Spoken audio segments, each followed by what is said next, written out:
Good evening students. आज हम लोग CHSL का जो सेट प्रैक्टिस हम लोग कर रहे हैं उस सेट 6 का डिस्कशन करने वाले हैं। तो उम्मीद करता हूँ आप सभी लोग रेगुलर सेट क्लियर कर रहे हैं और उसका डिस्कशन भी कर रहे हैं, जो आपके लिए काफ़ी हेल्पफुल होगा।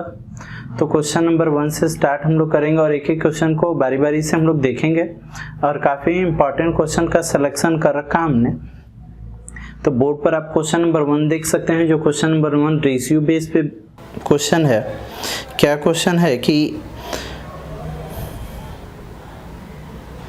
पहला जो क्वेश्चन है ए बी से 40% अधिक है। ए बी से 40% अधिक है और बी सी से 25% कम है, तो ए और सी के बीच में रेशियो आपसे पूछा गया क्या होगा। ये सबसे पहले 40% का आपको मान पता होना चाहिए कि 40% का मान क्या होता है। तो 40% का मान बाबू होता है 2/5। 40% का मान क्या होता है 2/5 और बोला गया कि अधिक है। जब अधिक बोलता है तो नीचे वाले के ऊपर हम जोड़ देते हैं और नीचे वाला जीव का तो यहाँ 5 में 5 और 2 जोड़ देंगे तो 7 और बट्टा में क्या 5। फिर 25% कम की बात की गई है तो 25% का मान होगा बाबू 1/4 और जब कमी की बात की गई है तो 4 में से 1 गया यानी 3/4। अब आइए हम लोग रेशियो बैठाते हैं बाबू। ए जो है बी से 40% अधिक है। ए बी से 40% अधिक है तो 40% का मान आप यहाँ देख सकते हैं 2/5 और जब अधिक है तो 7/5 यानी ए रेशियो में 7 होगा और बी रेशियो में कितना होगा बाबू 5 होगा। ठीक है। अब देखो बाबू यहाँ बी और सी के बीच में रेशियो की बात की गई थी, तो बी और सी की रेशियो की बात कही है और जो बी है देखो सी से 25% कम है। 25% कम का मान यानी 25% का मान 1/4 और कम तो कितना 3:4। ठीक है। हमसे बोला है कि ए और सी के बीच में रेशियो बताना है। किसके बीच में रेशियो बताना है? ए और सी के बीच में। अच्छा बी का मान यहाँ देखो बाबू कितना है 5 और यहाँ बी का मान कितना है 3। तो सिंपल सी बात है कि b का दोनों वैल्यू यहाँ दोनों b का अनुपातिक मान जो है अलग अलग है और दोनों को हमको बराबर करना है। तो सोचो इसमें कितने से गुना कर दे और इसमें कितने से, ताकि दोनों आपस में बराबर हो जाए। तो अगर इसमें हम 3 से गुना करते हैं और इसमें 5 से गुना करते हैं तो दोनों आपस में बराबर हो जाएंगे। 7 में 3 से गुना कर दो 21, 5 में 3 से गुना कर दो 15, 5 में 3 से गुना करो बाबू 15 और 5 में 4 से गुना करो 20। देखो यहाँ b का मान 15, यहाँ भी क्या है 15, बैलेंस हो गया। बट हमको रेशियो चाहिए ए और सी के बीच में। किसके बीच में? ए और सी के बीच में रेशियो चाहिए। तो ए का मान अनुपात में कितना है बाबू 21 और सी का मान अनुपात में कितना है 20। तो इस सवाल का उत्तर क्या होगा बाबू? तो 21:20 इस सवाल का सही उत्तर है बाबू। अगर चाहो तो इस क्वेश्चन को दूसरे वे में भी बना सकते हो। दूसरा वे क्या होगा वो मैं आपको बता दूं। हमसे पूछा था ए और सी का रेशियो ही ना बाबू। देखो ए जो है बी से कितने % अधिक है 40% जब अधिक है। जब देखो अगर तुमको डाटा अगर ध्यान पे है तो इतना कुछ करने की ज़रूरत नहीं है। कैसे कैसे बनाना है मैं वो आपको तरीका बता दूं। देखो बाबू सेकेंड प्रोसेस इसका क्या होता कि सेकेंड प्रोसेस क्या होता, हमसे बोला गया कि ए जो है बी से 40% अधिक है। तुमको मान याद है कि 40% का मान होता है 2/5 और अधिक होगा तो कितना 7/5 यानी ए 7 और बी कितना 5। ठीक है बाबू। बी जो है सी से 25% कम है। 25% का मान होता है 1/4 और कम होगा तो क्या होगा 3/4। हमसे पूछा ए और सी का रेशियो। ठीक है बाबू। देखो कुछ मैं तुमको बताता हूँ। अगर ए और सी के बीच में हमसे रेशियो पूछा तो होता है क्या बाबू a/b इंटू ये वाला ऊपर चला जाएगा b/c। देखो b कैंसिल हो गया, इधर a/c है तो इधर भी a/ क्या है c। अगर a और d के बीच में रेशियो पूछेगा बाबू तो देखो कैसे करना है a/b, फिर ये ऊपर चला जाएगा b/c और फिर ये ऊपर चला जाएगा c/d। अगर इसी प्रकार देखो तो a और e में रेशियो निकालना हो तुमको तो क्या करोगे बाबू a/b कंटिन्यू गुना करना है, फिर ये b ऊपर चला जाएगा b/c, फिर ये ऊपर चला जाएगा c/d और फिर ये d ऊपर चला जाएगा d/e। देखो b cancel, c cancel, d cancel, यानी a इधर इधर भी और ए इधर भी। तो ये तरीका है बाबू।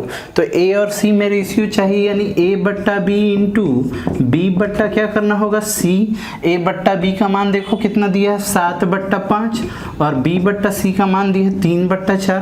देखो 7 में 3 से गुना कर दो 21 और 5 में 4 से गुना कर दो 20। इस सवाल का उत्तर कितना हुआ 21:20।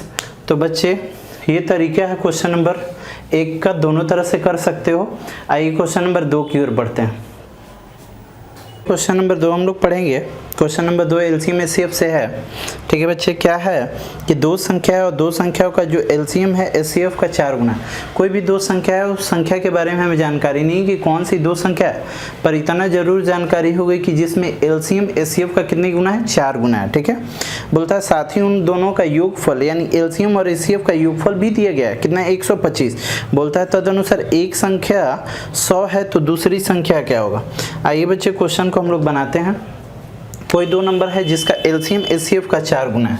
एलसीएम जो है वह एचसीएफ का कितने गुना है 4 गुना। एलसीएम एचसीएफ का 4 गुना है, तो ऐसे हम तो लिख सकते हैं 4:1 का अनुपात है। इनके बीच रेशियो कितना है 4:1 का, क्योंकि एलसीएम एचसीएफ का कितने गुना है 4 गुना। बोलता साथ ही इनका योगफल 125 है। योगफल यानी एलसीएम अनुपात में कितना है 4, एचसीएफ कितना है 1, तो इन दोनों का योग अनुपात में कितना होगा बच्चे, तो इन दोनों का योग अनुपात में कितना होगा 5 और इन दोनों का योगफल दिया है 125, यानी 1 का मान निकाल सकते हैं कि अनुपात 1 का मान क्या होगा 25। तो जब अनुपात 1 बराबर 25, इसका मतलब अनुपात 4 बराबर कितना हो जाएगा 100 और अनुपात 1 का मान कितना होगा 25। इस प्रकार हमें एलसीएम और एचसीएफ हमने निकाल लिया कि एलसीएम कितना होगा 100 और एचसीएफ कितना होगा 25। जो संख्या था उसका एचसीएफ कितना है बाबू 25 और एलसीएम कितना है 100। देखिए एलसीएम जो है एचसीएफ का कितने गुना है 4 गुना। बोला पहली संख्या 100 है तो दूसरी संख्या क्या है। पहली संख्या के बारे में जानकारी दी गई है और दूसरी संख्या, तो देखिए एलसीएम और एचसीएफ के बीच में कुछ रिलेशन होते हैं। ठीक है, तो उन रिलेशन में से एक रिलेशन क्या है, तो देखिए बच्चे एलसीएम इंटू एचसीएफ बराबर first number into second number. LCM into HCF बराबर first number into second number, यानी क्या होता है लसा गुने मसा बराबर पहली संख्या गुने दूसरी संख्या। लसा गुने मसा बराबर पहली संख्या गुने दूसरी संख्या, यानी बोल सकते हैं product of LCM into HCF. Product of LCM into HCF equal to product of two numbers. देखिए बच्चे यहाँ एलसीएम दी गई है, एलसीएम कितना है 100 हमने लिख दिया। एचसीएफ के बारे में भी जानकारी, एचसीएफ कितना है 25 हमने लिख दिया। फर्स्ट नंबर के बारे में जानकारी दी गई थी, फर्स्ट नंबर कितनी है 100 लिख दिया। सेकंड नंबर पूछा गया है तो सेकंड नंबर हमने इसी प्रकार छोड़ दिया।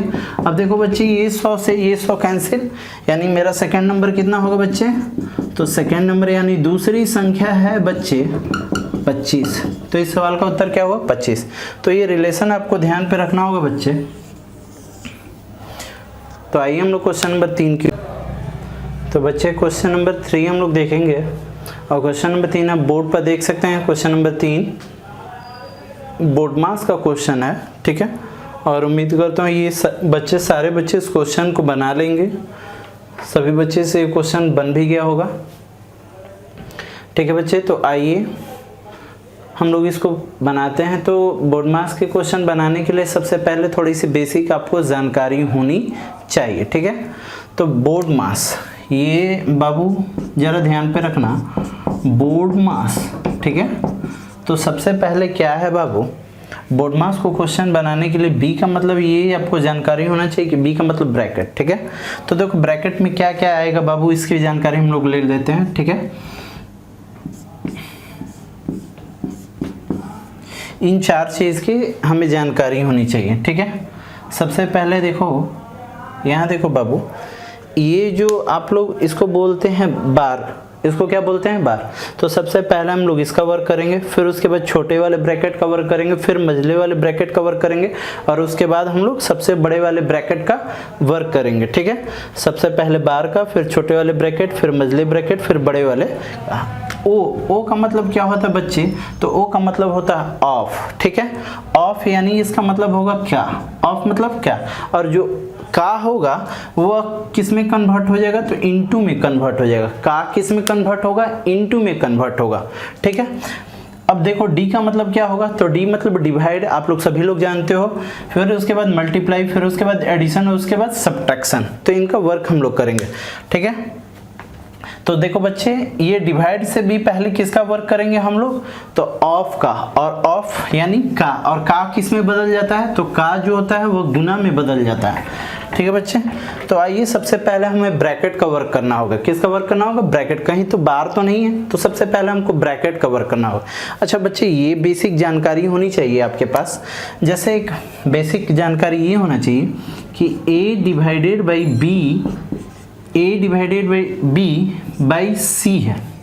तो क्या इसे आप लोग ऐसा लिख सकते हैं क्या बच्चे, a into c by b, a into c by b.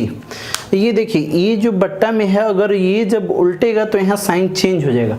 ये डिवाइड था तो क्या हो गया बच्चे, इनटू में, डिवाइड है तो क्या हो जाएगा, इनटू में। ये आपको ध्यान पे रखना होगा। तो आइए वर्क करना स्टार्ट करते हैं। बच्चे देखिए, इस क्वेश्चन को कैसे आसानी बनाना है। ठीक है, सबसे पहले इस पे ध्यान पे रखना हो, कैसे क्वेश्चन को आसान बनाना है ये देखना है। तो देखिए, मेरे साथ साथ आप लोग भी वर्क कीजिएगा, क्योंकि पेपर में आपको ऐसे ही वर्क करना है जैसे मैं आपको सिखाऊंगा। ठीक है, तो सबसे पहले ये इस ब्रैकेट का वर्क करते हैं। तो इस ब्रैकेट में सबसे पहले किसका वर्क करेंगे, डिवाइड का। डिवाइड यानी यहाँ क्या लिखा हुआ, 3 डिवाइडेड बाई 5, यानी 3 में किससे भाग देना है, 5 से। तो 3/5 इसको लिख सकते हैं क्या बच्चे, आप लोग सभी लोग बताएंगे। 3 बट्टा क्या लिख सकते हैं, 5। 3 बट्टा क्या लिख सकते हैं, 5। अब देखो बच्चे, ये 5 और ये 5 कैंसिल हो जाएगा क्या, ये 5 और ये 5 कैंसिल हो जाएगा। तो जब कैंसिल ये 5 कैंसिल हुआ, यानी 5 + 3 कितना, 8। यानी जो पहला वाला ब्रैकेट था उसका वैल्यू कितना आया बच्चे, तो पहले वाले ब्रैकेट का वैल्यू जो आया वह 8 है। पहले वाले ब्रैकेट का वैल्यू कितना आया, 8 है। हम लोग लिख दिए 8। अब देखो यहाँ डिवाइड का, फिर आओ इस ब्रैकेट का हम लोग वर्क करते हैं। तो इस ब्रैकेट में सबसे पहले वर्क आपको कहाँ करना है, तो ब्रैकेट में सबसे पहले वर्क अब का करना होगा। किसका वर्क करना होगा, का का। और ये क्या किस में बदल जाता है, ऑफ यानी इनटू में बदल जाता है। तो सबसे पहले इसको वर्क करेंगे। तो यहाँ देखो तो बच्चे क्या लिखोगे, इनटू, क्या करोगे, इनटू। अब देखो तो बच्चे, 4 में 4 × 4 जब आप किए होगे तो 4 में 4 से गुना करोगे तो कितना बन जाएगा बच्चे, 16। कितना बच जाएगा, 16। तो यहाँ 16 हमने लिख दिया। अब बच्चे ध्यान पे देखना, अब सबसे पहले वर्क क्या करोगे, तो यहाँ डिवाइड है, क्या है, डिवाइड। तो देखो तो डिवाइड यानी ये बट्टा में आ जाएगा, 16 कहाँ आ जाएगा, बट्टा में आ जाएगा। तो हमने बट्टा में 16 लिख दिया। अब देखो बच्चे, यहाँ ध्यान से देखना, यहाँ कितना है, तो 4 इसको कितने बार में कटेगा, 4 बार में। 4 से ये 4 कट जाएगा, यानी ओवरऑल ये कितना हो गया, तो 1 हो गया। कितना हो गया बच्चे, 1 हो गया। अब देखेंगे यहाँ वर्क करने, इसी ब्रैकेट में ये भी है। तो यहाँ देखो सबसे पहले इसमें वर्क कहाँ होगा, तो डिवाइड का। तो देखो तो 4 में जब 4 से भागा दोगे, तो ये 4 में जब 4 से भाग दोगे तो कितना होगा बच्चे, 1 बनेगा। कितना बनेगा, 1। और 1 का गुना किसके साथ है, 4। तो 1 में जब 4 से गुना करोगे तो कितना आएगा, 4। 1 में 4 से गुना करोगे तो कितना आएगा, 4। तो ये 4 और 1 कितना होगा बच्चे, 5। 4 और 1 कितना, 5। यानी यहाँ पूरे हम लोग मिटाकर बच्चे यहाँ क्या लिख सकते हैं, तो 5 लिखेंगे। कितना लिखेंगे, 5। अब देखना बच्चे, इस ब्रैकेट का वर्क करते हैं। तो इस ब्रैकेट में सबसे पहले डिवाइड का वर्क करोगे, ये का। तो सबसे पहले वर्क करेंगे का। किसका, का मतलब क्या होगा बच्चे, गुना। का मतलब क्या होगा, गुना। जब 6 में 3 से गुना करोगे तो क्या होगा, 18। 6 में 3 से गुना करो तो क्या होगा, 18। 3 भागा क्या है, 18। 18 कहाँ आ जाएगा बच्चे, तो 18 बट्टा में आएगा। क्या आएगा, बट्टा में। तो इसको क्या लिखोगे, 1 बट्टा क्या लिखोगे, 6। 1/6। यानी इस ब्रैकेट का मान कितना है बच्चे, तो इस ब्रैकेट का जो मान आए 1/6 आए, 1/6। अब देखो क्या आया तुम्हारा, तो 8 भागा 5 और का 1/6। अब इसको सॉल्व करना है। अब इसको सॉल्व करना है बाबू, जरा देखो तो 8 भागा 5 का मतलब क्या होगा, गुना, यानी का मतलब गुना 5 गुने 1/6, यानी इसको लिख सकते हो 8/5/6, 8/5/6, क्योंकि डिवाइड से पहले का वर्क करेंगे। अब देखो तो बच्चे 8, अब इसको क्या आप लिख सकते हो क्या, इंटू 6/5, 8 छके 48, और बट्टा में क्या लिखेंगे 5। अब इसको सॉल्व करोगे बच्चे तो देखो तो 48/5, यानी 9×5 = 45, 9×5 = 45, और यहाँ कितना 3, यानी 9.3/5, जो ऑप्शन देख सकते हैं। तो इस तरह के क्वेश्चन को कैसे करना है, तो एक एक कर एक एक ब्रैकेट को सॉल्व करना है, उसके बाद उसके बाहर जो काम होगा वो करेंगे। तो पहले ब्रैकेट के अंदर जो भी चीज़ है उसको हम सॉल्व करेंगे। तो तरीका यही होगा बाबू लोग, जब भी पेपर में देखो तो वहीं आप सॉल्व करो और वहीं उसका वैल्यू निकालो। तो आप क्वेश्चन नंबर 4 की ओर बढ़ते हैं हम लोग। स्टूडेंट्स क्वेश्चन नंबर हम लोग 4 पढ़ेंगे। क्वेश्चन नंबर 4 क्या है कि यदि किसी वस्तु की लागत मूल कहने का मतलब कॉस्ट प्राइस, जो उसका क्रय मूल्य है, यदि किसी वस्तु के लागत मूल्य में 20% और 25% की दो अनुक्रमिक दो लगातार कटौती करने के बाद P रुपये आती है, तो उस वस्तु की मूल कीमत क्या है। कोई भी वस्तु है और कोई बंदा उसे खरीदने गया तो दो लगातार उसे छूट मिलता है, एक छूट 20% की और दूसरी 25% की। बोलता है छूट मिलने के बाद वह वस्तु की दाम कितनी हो जाती है, P रुपये। तो उसका वास्तविक मूल्य क्या था, ये आपसे पूछा गया कि उसका वास्तविक मूल्य क्या था। ठीक है, तो हमने बताया था कि जब भी क्वेश्चन में था, थे, थी है, यानी इस तरह के जब भी क्वेश्चन हो और पीछे का पूछे तो कैसा गुना करते हैं, होल वैल्यू का उल्टा गुना, होल वैल्यू का उल्टा गुना करते हैं कि उसका वास्तविक रेट क्या है। डिस्काउंट करने के बाद P रुपया हो गया, डिस्काउंट मिलने के बाद दो लगातार डिस्काउंट मिलने के बाद उसका रेट P रुपया हो गया, तो पहले क्या था ये बताना है, तो हमको होल वैल्यू का उल्टा गुना करना होगा। होल वैल्यू के बारे में मैंने जानकारी दी है। देखो बाबू 20%, तो 20% का मान कितना होगा, तो 20% का मान होता है 1/5, और छूट मिला है तो 5 में से 1 जाएगा तो 4/5, यहाँ लिख सकते हैं बाबू लोग। फिर कितना मिला है 25%, 25% का मान भी आप लोग जानते होंगे 1/4, और जब छूट मिला है तो 4 में से 1 घटा दो तो 3/4। बताओ अभी उसका मूल्य क्या है, तो अभी मूल्य P रुपया हो गया, तो उसका वास्तविक मूल्य क्या था, आपसे पूछा उसका वास्तविक मूल्य। तो वास्तविक मूल्य हमको बताना है, वास्तविक मूल्य बताना है बाबू लोग। तो वास्तविक मूल्य, तो अभी P रुपये दाम है और वास्तविक बताना है, तो इसको हम लोग क्या बोलते हैं, ये जो 3/4 आया और ये जो 4/5 है इसको बोलते हैं होल वैल्यू। ठीक है, तो इसका उल्टा गुना कर देंगे, तो 4/5 है तो उल्टा गुना करोगे तो कितना हो जाएगा 5/4, और यहाँ 3/4 उल्टा गुना कर दोगे तो क्या हो जाएगा 4/3। अब देखो तो 4 से 4 कट हो जाएगा, कैंसिल हो जाएगा, यानी इसका वैल्यू कितना है, तो 5p/3, 5p/3, यानी उसका वास्तविक मूल्य क्या था, तो 5p/3। इस क्वेश्चन का उत्तर हुआ।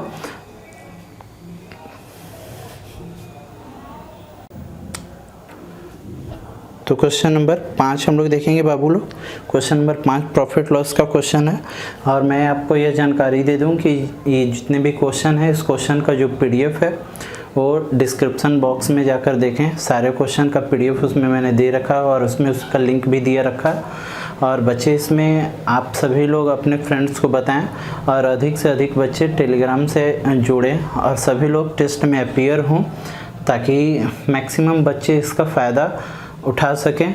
तो प्लीज़ इसे अधिक से अधिक लोगों के बीच में बताइए, जो भी आपके साथ हैं उनको भी ये जानकारी होनी चाहिए कि जो क्लासेस हैं वो ऑनलाइन की जो पढ़ाई है वो चल रही है। और जैसा कि NTPC का आपने बताया था कि NTPC स्टार्ट कीजिए, तो जी बिल्कुल NTPC का सभी सेट बहुत जल्दी स्टार्ट होने वाला है, और निश्चित तौर पर बहुत जल्दी स्टार्ट होगा। तो एक टाइमिंग में CHSL का जो सेट चल रहा है वो चलेगा ही, और इसके साथ साथ रेलवे की जो NTPC है उसकी भी सेट की डिस्कशन की जाएगी। ठीक है, तो आइए क्वेश्चन नंबर 5 पे। क्वेश्चन नंबर 5 क्या है कि एक दुकानदार किसी वस्तु के अंकित मूल्य पे 10% बट्टा देता है। कोई दुकानदार है जो किसी वस्तु के अंकित मूल्य और क्या है अंकित मूल्य, यानी बाबू लोग मार्केट प्राइस। ठीक है, तो अंकित मूल्य पे 10%। कोई भी दुकानदार कभी भी जो बट्टा देता है ना, वो अंकित मूल्य पे ही देता है या सूची मूल्य पे ही बट्टा देता है। ठीक है, 10% बट्टा देता है, फिर भी उसे 20% का लाभ होता है। बोलता है यदि वस्तु का अंकित मूल्य 800 रुपये है तो वस्तु का क्रय मूल्य क्या होगा। ठीक है, तो बच्चे सबसे पहले प्रॉफिट लॉस का क्वेश्चन अगर बनाना है तो ये 3 कंसेप्ट आपको ध्यान पे रखना होगा कि सबसे पहले क्या होता है। तो सबसे पहले बाबू लोग होता है सीपी होता है, उसके बाद एमपी होता है और उसके बाद एसपी होता है। पहले सीपी होता है, फिर एमपी होता है और फिर एसपी होता है। सीपी का मतलब क्या होता है कि कॉस्ट प्राइस, ठीक है, क्रय मूल्य। एमपी का मतलब होता है कि मार्केट प्राइस यानी अंकित मूल्य, और एसपी का मतलब होता है सेलिंग प्राइस यानी विक्रय मूल्य। ठीक है, सबसे पहले क्या होता है बाबू, सीपी, फिर एमपी, फिर एसपी। इसका मतलब कॉस्ट प्राइस यानी लागत मूल्य या क्रय मूल्य, मार्केट प्राइस अंकित मूल्य, सेलिंग प्राइस यानी विक्रय मूल्य। तो देखो बाबू, अगर सीपी से एमपी जाना है तो कैसा, होल वैल्यू का सीधा गुना। एमपी से एसपी जाना है तो होल वैल्यू का कैसा गुना, सीधा गुना। अब एसपी से एमपी आना है तो पीछे आ रहे हो तो कैसा गुना, उल्टा। अब एमपी से सीपी आना है तो कैसा गुना, उल्टा गुना। आगे जा रहे हो तो सीधा और पीछे आओगे तो कैसा गुना, उल्टा। चलो अब मेरे साथ आप भी बताना। ठीक है बाबू लोग, सभी लोग बताएंगे। ये सबसे पहले सीपी, उसके बाद बाबू क्या होगा, एमपी, और उसके बाद क्या होगा, एसपी। चलो सीपी से एमपी जाना है तो कैसे गुना करोगे, सीधा गुना करोगे। अब सीपी से एसपी जाना है तो कैसे गुना करोगे, सीधा गुना। एमपी से एसपी जाना है तो सीधा गुना। अब बताओ कि एसपी से एमपी आना है तो कैसा गुना करोगे, उल्टा गुना। अब बताओ एसपी से सीपी आना है तो कैसे गुना करोगे, उल्टा गुना। ठीक है, तो आइए इस कंसेप्ट पे सारे क्वेश्चन बनते हैं बाबू।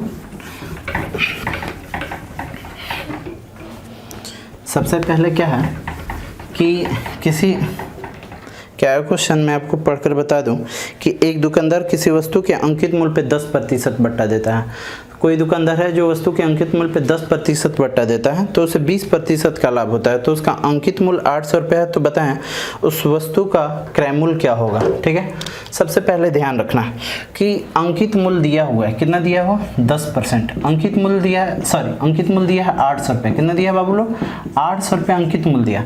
और कोई दुकानदार इससे 10% बट्टा देकर बेच देता है। 10% बट्टा देकर क्या कर देता है, बेच देता है। तो हम लोग एसपी निकाल लेंगे कि एसपी निकाल लेंगे। तो एसपी कैसे निकलेगा बाबू, तो इसे 10% छूट देकर बेच दी जाती है। क्या कर दी जाती है, बेच दी जाती है। तो बताओ होल वैल्यू का सीधा गुना करें या उल्टा गुना करें। तो अभी तो बताया था कि पहले सीपी, फिर एमपी और फिर एसपी।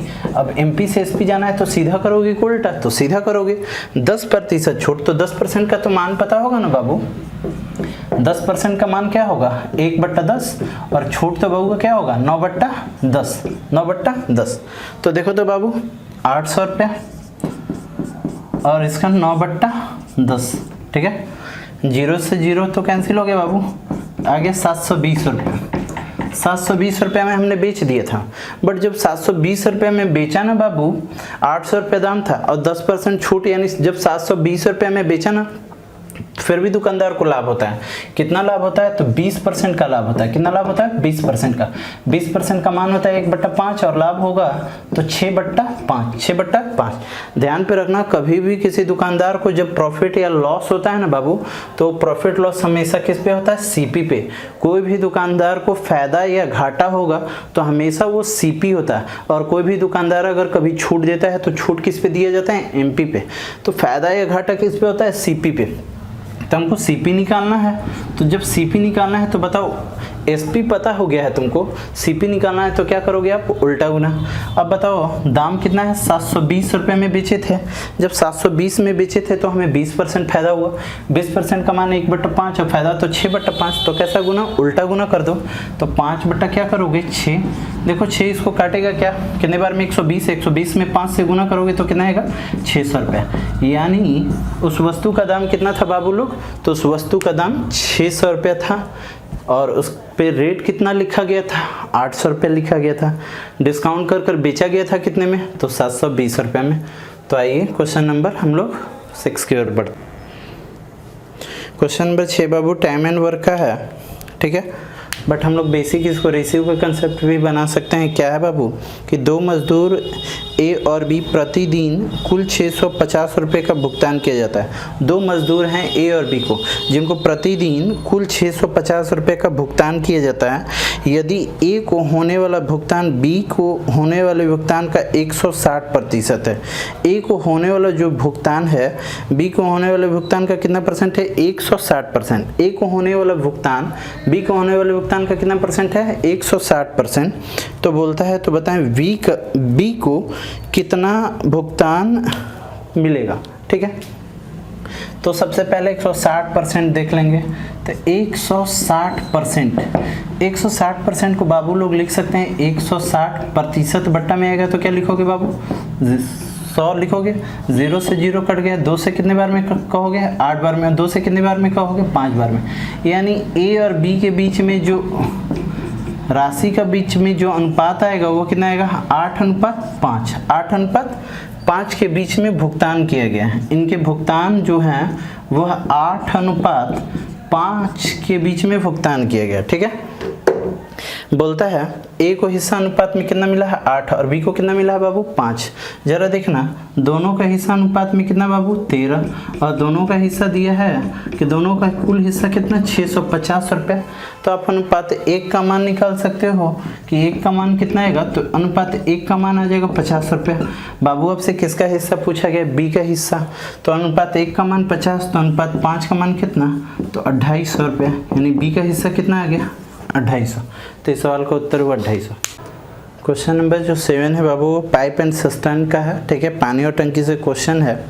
क्या है कि नल ए बी सी मिलकर किसी खाली पानी की टंकी को 10 मिनट में भर सकते हैं। 3 नल हैं ए बी सी, ठीक है, और तीनों मिलकर खाली पानी की टंकी को 10 मिनट में भर सकते हैं। यानी तीनों नल मिल जाएं तो किसी टंकी को 10 मिनट में इन लोग भर सकते हैं।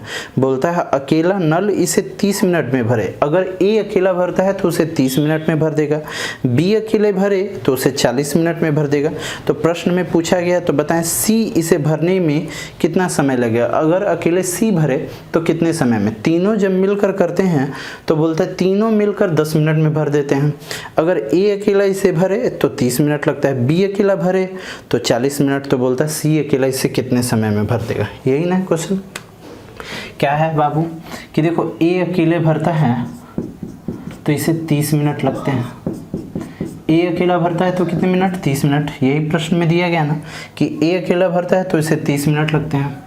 बाबू बी अकेला अगर भरे तो प्रश्न में दिया गया है 40 मिनट लगते हैं। ठीक है, सी अकेला भरे तो ये आपको जानकारी नहीं, और तीनों मिलकर भरते हैं ए बी सी, तीनों अगर मिलकर भरते हैं तो 10 मिनट में भर जाता है टंकी। तो बोलता है सी कितने समय में भर देगा। तो सी का जानकारी नहीं है तो हमने माना सी इन मिनट में भर देगा। कितने मिनट में भर देगा? इन मिनट में। अच्छा बाबू ये आप जान लो कि day time and work question को बनाने के लिए, पाइप एंड सिस्टम को क्वेश्चन बनाने के लिए 2 चीज़ों का जानना जरूरी है, डे और पार्ट। डे का ठीक उल्टा पार्ट होता है। जैसे कोई व्यक्ति किसी काम को 10 दिन में करता है, इसका मतलब पार्ट उसका 1 दिन में कितना हुआ? 1/10। 1 दिन का काम कितना हुआ? 1/10। जैसे कोई आदमी किसी काम को x दिन में कर देगा तो 1 दिन में कितना उसका पार्ट हुआ? 1/x, यानी 1/x। तो अब बाबू इस कंसेप्ट पे हम लोग बनाते हैं कि ए जो होता है वह 30 मिनट में भर देगा। तो ए जब 30 मिनट में भर देगा बाबू तो ए 1 मिनट में कितना काम करेगा? तो 1/30। ए जब 30 मिनट में भर देगा तो 1 मिनट में कितना भरेगा? 1/30। अच्छा बी के बारे में बताया गया है कि बी 40 मिनट में भर देगा। जब बी 40 मिनट में भर देगा तो 1 मिनट में कितना भरेगा? 1/40। सी के बारे में पूछा गया है, सी के बारे में नहीं पता है तो हमने माना सी इन मिनट में भर देगा। तो 1 मिनट में बाबू कितना भरेगा? तो 1/n। ये बताओ किसका वर्क है? ए का। ये किसका है? बी का। ये किसका है? सी का। ये किसका? ए। ये किसका? बी। ये किसका? सी। और प्लस हुआ तो तीनों का, यानी ए प्लस बी प्लस सी का वर्क। ए प्लस बी प्लस सी का वर्क। तो इधर ए प्लस बी प्लस सी तीनों मिलकर इतना काम किए, और तीनों अगर मिल जाए तो कितने मिनट में? 10 मिनट में। जब तीनों 10 मिनट में, यानी 1 मिनट में कितना बाबू? तो 1/10। यहाँ से सॉल्व कर लो, और सॉल्व करने के बाद जो n का वैल्यू आएगा वो आपका उत्तर होगा। तो आइए हम सॉल्व करते हैं बच्चे। 1/30 प्लस 1/10 40, ठीक है, और माइनस 1/10 बराबर -1/n, ऐसा लिख सकते हैं। अच्छा बच्चे यहाँ देखो एलसीएम आप ले लो, तो 30, 40 और 10 का एलसीएम लोगे तो एलसीएम तो 120 होगा, नो डाउट। इससे कितने बार में बाबू? 4 बार में।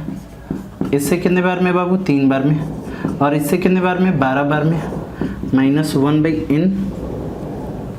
देखो बाबू 4 और 3 7, 7 और -12 है यानी -5 बट्टा में क्या बाबू? 120 -1/n, माइनस से माइनस तो कटेगा और 5 इसको काटेगा कितने बार में? 24 बार में। 5 इसको कितने बार में? 24 बार में। यानी जब 5 इसको 24 बार में काट देगा, इसलिए n बराबर कितना आ जाएगा बाबू? 24 मिनट। n बराबर कितना आ जाएगा? 24 मिनट। यानी इस सवाल का उत्तर कितना हुआ? 24 मिनट। यानी सी अकेले भरे तो इसे 24 मिनट में भर देगा। तो आइए क्वेश्चन नंबर 8 की ओर बढ़ते हैं। स्टार्ट। स्टूडेंट्स क्वेश्चन नंबर 8 को हम लोग देखेंगे। क्वेश्चन नंबर 8 क्या है कि एक टंकी को एक पाइप 12 मिनट में भर सकता है। एक टंकी को एक पाइप है जो 12 मिनट में भर सकता है और एक अन्य पाइप यानी कोई दूसरा पाइप उसे 15 मिनट में भर सकता है, परंतु एक तीसरा पाइप है जो उसे 6 मिनट में खाली कर सकता है। ठीक है, पहला पाइप उसे 12 मिनट में भरता है, दूसरा पाइप उसे 15 मिनट में भर सकता है, बट तीसरा पाइप उसे 6 मिनट में खाली कर देता है। शुरू में पहले दोनों पाइप 5 मिनट के लिए खुले रखे गए, फिर तीसरा पाइप खोल दिया गया, तो टंकी खाली होने में कितने मिनट लगेंगे। क्वेश्चन काफ़ी अच्छा है और जितना भी अच्छा कहा जाए वो कम है। काफ़ी अच्छा क्वेश्चन है, अक्सर बच्चे यहाँ गलत करते हैं।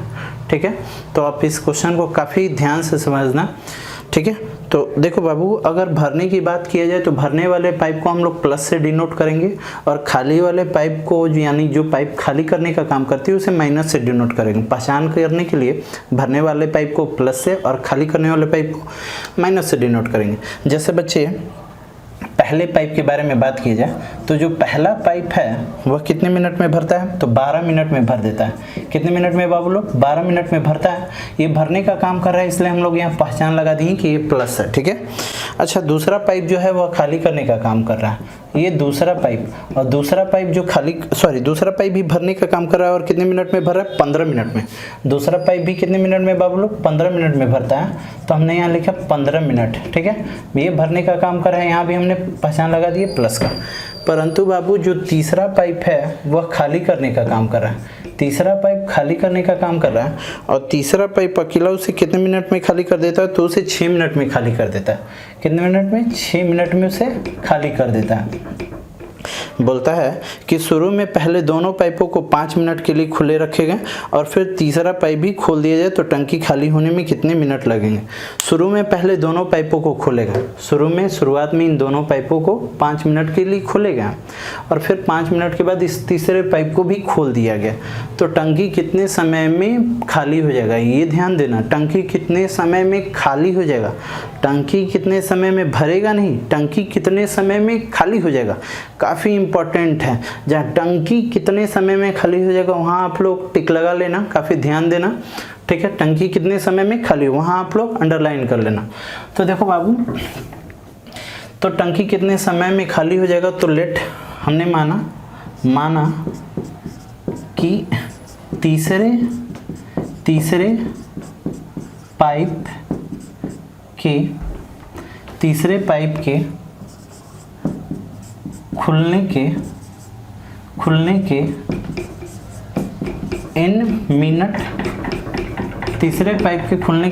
के n मिनट बाद टंकी खाली हो जाएगी। हमने माना तीसरे पाइप के खुलने के n मिनट बाद टंकी खाली हो जाएगी। हमने मान लिया कि तीसरे पाइप के खुलने के n मिनट बाद टंकी खाली हो जाएगी। आप मान सकते हो कि माना तीसरे पाइप के खुलने के कितने मिनट बाद? n मिनट बाद, यानी जब तीसरा पाइप खुलेगा तो उसके n मिनट बाद टंकी खाली हो जाएगी। किसके? तो इसके खुलने के n मिनट बाद। ठीक है, इसके खुलने के कितने मिनट बाद? n मिनट बाद। तो इसके खुलने के n मिनट बाद खाली हो जाएगी, इसका मतलब यह टंकी कितना मिनट चला? n मिनट, क्योंकि इसके खुलने के n मिनट बाद, यानी तीसरा पाइप का जो टंकी है वो कितने मिनट चला? n minute. परंतु इन दोनों पाइपों को इस पाइप से 5 मिनट पहले खोला गया था। इसका मतलब जब ये इन मिनट चला और इसे 5 मिनट इन दोनों को पहले खोला गया, यानी इससे ये दोनों पाइप जो होगा वो 5 मिनट अधिक काम किया। तो बाबू जब यह इन मिनट चला तो ये कितना मिनट चला होगा, तो 5 मिनट अधिक, तो इन प्लस 5 मिनट, ये कितने मिनट है, इन प्लस 5 मिनट, और ये कितने मिनट, इन मिनट। हमने माना इसके खुलने के कितने मिनट बाद, इन मिनट बाद। हमने माना इसके खुलने के कितने मिनट बाद, इन मिनट बाद। तो ये दोनों जो पाइप था उसके कितने मिनट पहले खुल गए थे, 5 मिनट पहले खुले थे। यानी ये पाइप जो है कितने मिनट चला होगा बाबू, तो इन प्लस 5 मिनट, और ये पाइप भी कितने मिनट चला होगा, इन प्लस 5 मिनट, जबकि ये पाइप कितने मिनट चलेगा, इन मिनट चला। ठीक है, तो देखो तो बाबू हम लोग जानते हैं डे का उल्टा क्या होता है, पार्ट। ठीक है, तो देखो तो ये पहला पाइप जो है वह कितने मिनट में टंकी भर रहा है, तो 12 मिनट में। जब 12 मिनट में टंकी भर देगा तो 1 मिनट में कितना भरेगा, 1/12, 2 मिनट में 2/12, 3 मिनट में 3/12, 4 मिनट में 4/12। तो इन प्लस 5 मिनट चला तो कितना काम किया होगा, तो इन प्लस 5 बट्टा 12। ये पहले का हो गया बाबू। दूसरा भर रहा है इसलिए यहाँ प्लस लिखें, दूसरा भर रहा है इसलिए यहाँ प्लस लिखें। दूसरा कितने मिनट में भर देगा, 15 मिनट में। जब दूसरा 15 मिनट में भर देगा तो 1 मिनट में कितना भरेगा, तो 1/15। 2 मिनट में कितना भरेगा, 2/15। 3 मिनट में 3/15। तो चला कितने देर है, तो इन प्लस 5, तो इन प्लस 5 बट्टा 15। ये दूसरे का हमने लिखे थे। तीसरा खाली करने का काम कर रहा है, तीसरा टंकी को खाली करने का काम कर रहा है। आप देख सकते हैं माइनस हमने लिखा, जब तीसरा टंकी को खाली करने का काम कर रहा है इसलिए हमने माइनस दिया। अब बताओ ये बाबू कि तीसरा कितने मिनट में खाली कर देगा, तो 6 मिनट में। जब 6 मिनट में खाली कर देगा तो 1 मिनट में कितना खाली करेगा, तो 1 मिनट में 1/6, 2 मिनट में तो 2/6, 3 मिनट में 3/6। तो तीसरा चला है कितने मिनट, तो तीसरा चला है इन मिनट, तो इन मिनट में कितना खाली करेगा, तो इन/6। किसका काम हुआ बाबू, पहले पाइप का। ये किसका, दूसरे पाइप का। ये किसका, तीसरे पाइप का। और तीनों काम हो गया तो यहाँ कितना लिखेंगे, 1। टंकी भर गया तो कितना, 1। यही बच्चे गलत करते हैं, यहाँ 1 लिखकर मैक्सिमम बच्चे गलत कर देते हैं। ठीक है, यहाँ 1 तब होता बाबू जब टंकी भर जाता। टंकी क्या हो जाता, भर जाता। मगर आप क्वेश्चन को ध्यान से पढ़ेंगे कि बोला है कि टंकी खाली हो जा रहा है। जब टंकी खाली हो जा रहा है यानी यहाँ मेरा वर्क कुछ नहीं हुआ। जब वर्क कुछ नहीं हुआ इसलिए हम लोग यहाँ क्या लिखेंगे, 0। यहाँ क्या लिखेंगे, 0। काफ़ी इंपॉर्टेंट क्वेश्चन है ये, जब भी आएगा तो ध्यान रखना। टंकी भरा नहीं, टंकी खाली हो गया तो यहाँ क्या लिखेंगे, 0। मैक्सिमम बच्चे यहाँ 1 लिख देते हैं, जल्दबाजी में भी कुछ बच्चे 1 लिख देते हैं जो गलत है। ठीक है, टंकी खाली हो गया यानी वर्क कुछ भी नहीं हुआ।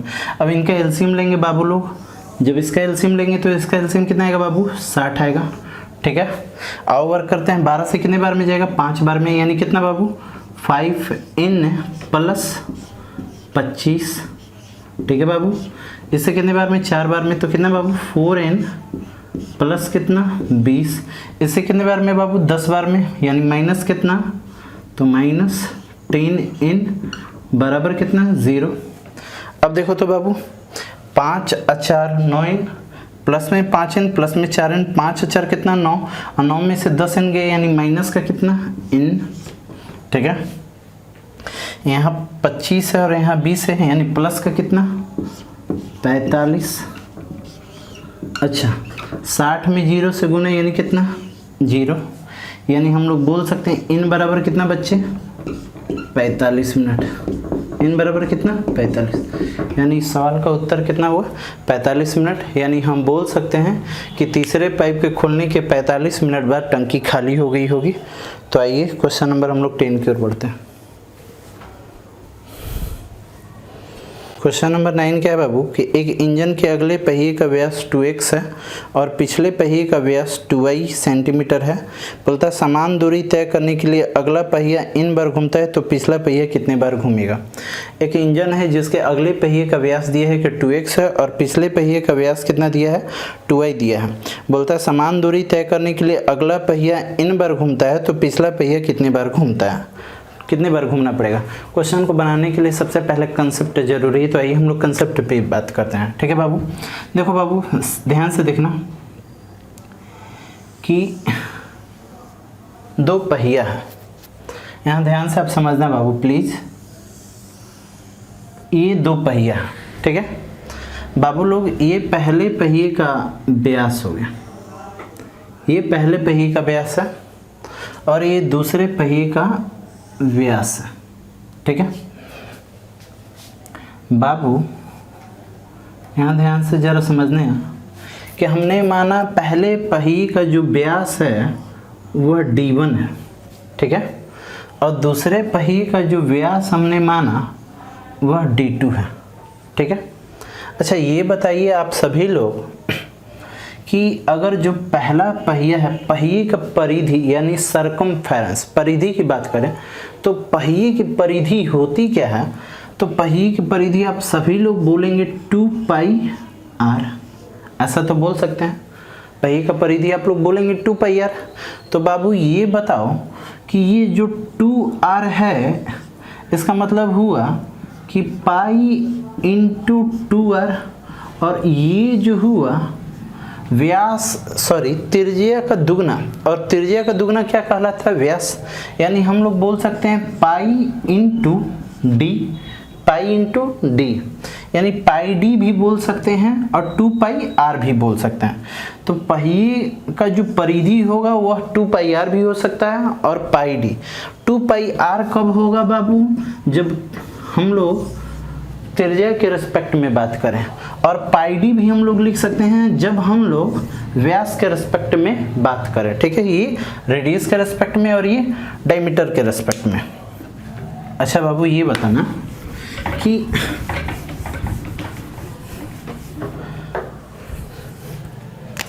ये जरा समझना, पहले पहिए का व्यास हमने क्या माना d1 और दूसरे पहिए का व्यास d2। अच्छा पहले पहिए का अगर हम परिधि की बात करें तो आप जानते हैं परिधि क्या होता है, पाई d1 हो जाएगा। ठीक है, क्योंकि अभी अभी तो पढ़ा आपने पाई डी, यहाँ व्यास d1 है तो d1 लिख दी।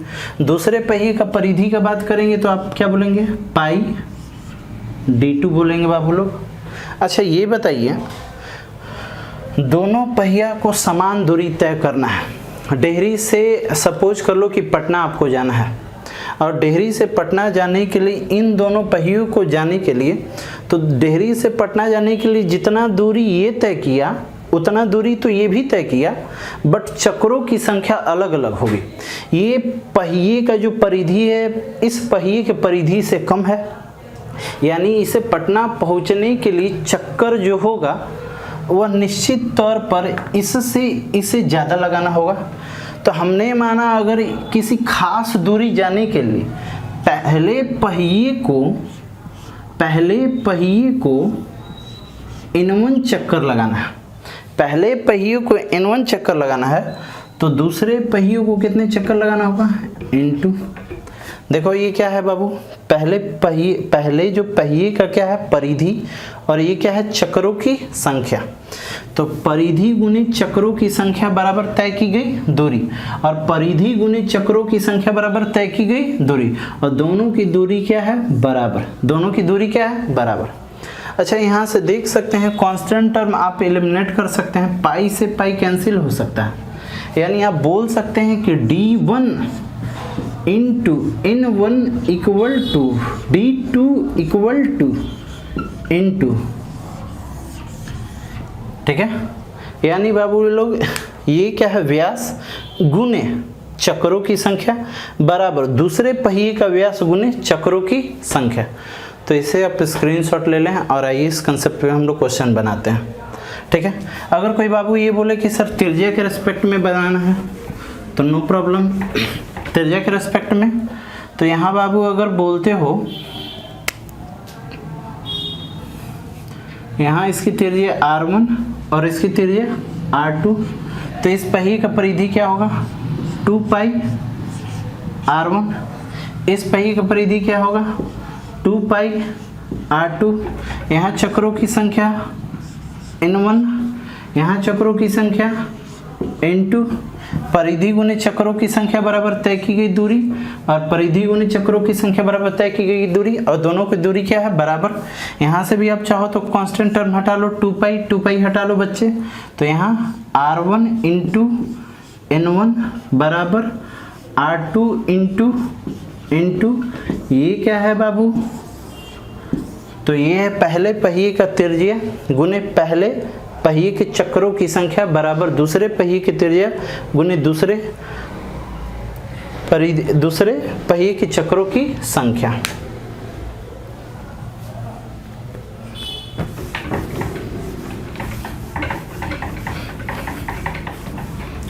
तो आइए क्वेश्चन पे आते हैं बाबू। क्या है क्वेश्चन, हम लोग ध्यान से समझेंगे कि एक इंजन के अगले पहिए का व्यास 2x और पिछले पहिए का व्यास 2y है। एक इंजन है, ठीक है, और ये बाबू ये अगला पहिया है और ये जो है पिछला पहिया। अगले पहिए का व्यास दिया हुआ है 2x और पिछले पहिए का व्यास दिया हुआ है 2y। बोलता है कि यदि समान दूरी तय करने के लिए अगला पहिया n बार घूमता है तो पिछला पहिया कितने बार घूमेगा। तो पहले पहिए की अगर हम बात करें कि पहले पहिए का जो चक्रों की संख्या, तो अभी आपने पढ़ा था d1, ऐसा पढ़ा था ना, d1 इंटू n1 बराबर d2 इंटू ऐसा भी रिलेशन हमने पढ़ा है। d1 व्यास, पहले पहिए का व्यास क्या है बाबू 2x। अच्छा, पहले पहिए के चक्रों की संख्या कितनी है, तो n चक्कर लगाया। दूसरे पहिए का व्यास कितना है बाबू, तो दूसरे पहिए का जो व्यास है वह 2y है, ठीक है बाबू। और दूसरे पहिए की चक्रों की संख्या पूछा है, यानी n2 पूछा है, तो n2 हमें नहीं पता है, निकाल लेंगे क्या होगा। अब देखो बाबू, ये 2 से ये 2 तो कैंसिल होगा, यानी n2 बराबर आप लोग बोल सकते हो कि x इंटू n, यानी n x बाई y, ये रिलेशन आ गया। तो ये दूसरे पहिए के चक्रों की संख्या, बस ये ध्यान पे रखना कि व्यास गुने चक्रों की संख्या, ये पहले परिधि के व्यास गुने पहले परिधि के चक्रों की संख्या बराबर पहले पहिए द्वारा तय की गई दूरी, दूसरे पहिए का व्यास गुने दूसरे पहिए के चक्रों की संख्या बराबर दूसरे पहिए द्वारा तय की गई दूरी, और दोनों दूरी आपस में बराबर है, समान दूरी, इसलिए हम बराबर का साइन दिए। तो आइए हम आगे के क्वेश्चन की ओर बढ़ते हैं। क्वेश्चन नंबर 10 क्या है बाबू, कि एक अर्धवृत्ताकार पथ की परिधि 36 मीटर है। एक अर्धवृत्ताकार पथ की जो परिधि है वह 36 मीटर है, तो उस अर्धवृत्ताकार पथ का क्षेत्रफल क्या है, ठीक है। सबसे पहले कुछ बेसिक आपको ध्यान पे रखना, ये ध्यान पे रखना, मैं एक डाटा बताता हूँ, ठीक है, कि एक अर्धवृत्ताकार पथ की परिधि, कोई अर्धवृत्ताकार पथ है बाबू, ये ध्यान पे रखना, ये अर्धवृत्ताकार पथ है, ठीक है, और इसकी परिधि की बात कही है, ठीक है। तो इसकी परिधि कितना दिया गया है 36, तो अब से पूछा गया क्षेत्रफल, ये इसकी परिधि 36 दे दी गई और अब से पूछा गया क्षेत्रफल। सबसे पहले मैं आपसे कुछ बेसिक बात करता हूँ। बेसिक बात ये है बाबू कि अगर यह वृत्त है और वृत्त की अगर परिधि की बात करें तो आप बोलोगे 2πr, ये तो बिल्कुल बोलेगा। अब हमको बनाना है बाबू अर्धवृत्त, तो देखो, तो अर्धवृत्त यानी इसको हम लोग आधा किए, तो ये तो अर्धवृत्त हुआ नहीं, ये तो अर्धवृत्त हुआ नहीं, क्योंकि ये अर्धवृत्त का फिगर ये नहीं बल्कि ये है। तो देखो, तो जब इसको आधा किए बाबू तो इसमें 2 से भाग दो, जब 2 से भाग दिए तो ये क्या हुआ, πr हुआ, यानी ये πr हुआ। इसके बाद यहाँ एक लकीर खींचना पड़ेगा, ठीक है। अब देखो, ये जो लकीर है ये किसका काम कर रहा है, व्यास का काम कर रहा है, डायमीटर का, यानी πr प्लस d, यानी हम बोल सकते हैं कि जो अर्धवृत्त है उसका परिधि क्या होगा, πr प्लस d। अब बाबू लोग ये बताओ कि πr और व्यास जो होता है वह त्रिज्या का दुगना होता है, यानी यहाँ क्या लिखोगे 2r। अब देखो बाबू कुछ दोनों में कॉमन टर्म है, तो दोनों में कॉमन टर्म क्या है r, यानी यहाँ क्या लिखेंगे आप पाई प्लस 2 लिखेंगे। अब बाबू लोग आप लोग जानते होंगे पाई का मान क्या होता है 22/7। अब प्लस कितना बाबू लोग लिखेंगे 2। अब देखो तो बाबू 7 दूनी 14 और 22 कितना 36, यानी 36/7r। ये हमेशा ध्यान पे रखना आप, ठीक है। हमें इतना करने की कुछ भी ज़रूरत नहीं है। जब अर्धवृत्ताकार पहिए की परिधि की बात करें तो हमेशा डायरेक्ट आपने बोलना 36/7r, 36/7r। ये ऐसे बोलने से आपका कैलकुलेशन काफ़ी फास्ट होगा। तो हम लोग जान गए कि अर्धवृत्ताकार पथ की परिधि कितना होती है, तो 36/7r। एक और डाटा याद रखना बाबू, जैसे ये वृत्त है, ठीक है, और ये भी एक मैंने वृत्त बनाया, ठीक। अगर इस वृत्त का बाबू हम त्रिज्या बोल दिए कि इस वृत्त का त्रिज्या 7 है और इस वृत्त का हमने त्रिज्या दे दिया कि 14 है, ठीक है। अगर हमने क्षेत्रफल का बात पूछा तो हमेशा डायरेक्ट याद रखना कि इस वृत्त का जो एरिया होगा ना बाबू 154 होगा, 154 होगा। अगर बाबू यहाँ रेडियस जब 14 होगा ना तो एरिया हमेशा 616 होगा, 616 होगा। ये दो डाटा याद रखना काफ़ी इम्पॉर्टेंट है और इस डाटा को ध्यान से रखने से कैलकुलेशन काफ़ी आसान हो जाएगा, ठीक है। अब आओ क्वेश्चन पे हम लोग आते हैं, ठीक है। हम लोग क्वेश्चन पे आते हैं। क्या है बाबू क्वेश्चन नंबर 10, ये ध्यान से समझना कि एक अर्धवृत्ताकार पथ की परिधि दिया 36।